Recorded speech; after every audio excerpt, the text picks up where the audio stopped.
Good morning! So kaka-out ko nga lang galing sa trabaho. Pagdating ko nga ay nagluto muna ako ng langgonisa para may kainin ako ngayong agahan.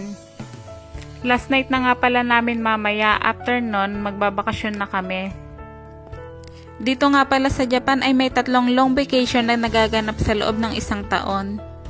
Una na nga dyan ang tinatawag nilang Golden Week na sineselebrate tuwing last week ng April hanggang first week ng May. Ito ay isang popular na panahon para sa mga Japanese na magkaroon ng mahabang bakasyon at maglibot-libot o mag-relax.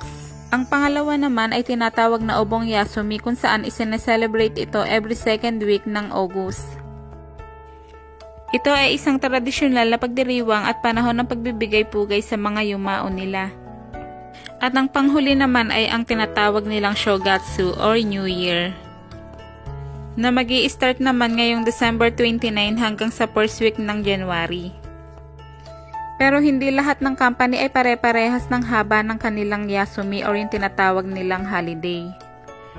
Pero dito sa bagong company na nalipatan ko, tuwing may long vacation, laging 1 week ang bakasyon namin.